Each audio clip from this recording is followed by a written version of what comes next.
And you fall into a trap when you do this. I call this superniggerism.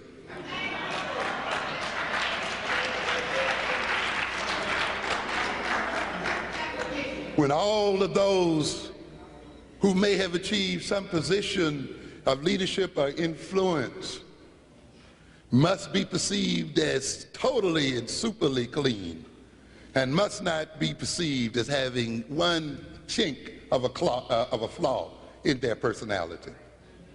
There is no man who is unflawed.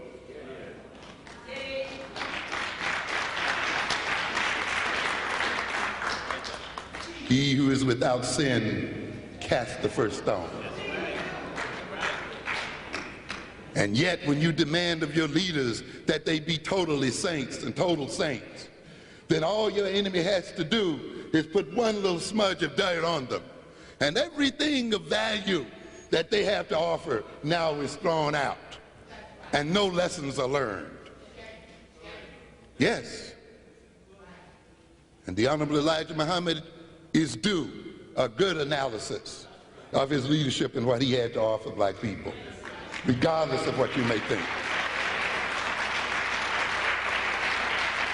Because the Honorable Elijah Muhammad was the greatest psychologist that black people ever created, bar none.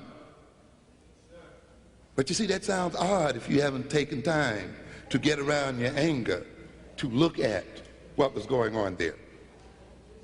You understand? When you look at the mythologies of Islam as just mythologies, without looking at them in their political and economic function, it was not an issue as to whether the white man was a true devil or not, which he is.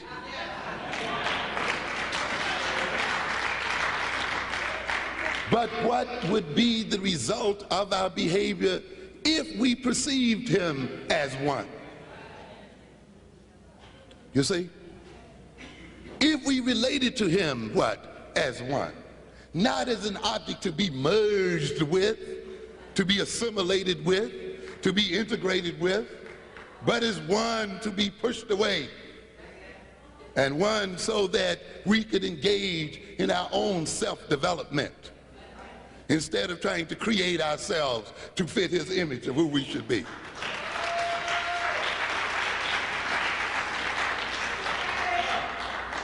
You thought Elijah Muhammad was hard when he dictated diet and taste, but your taste had already been dictated by the Europeans.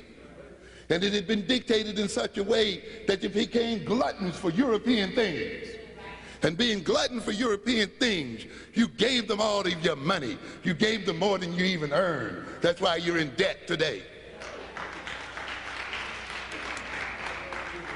And in giving away and feeding your gluttonous appetites that the Europeans had inculcated in you, you had no money left to educate your children.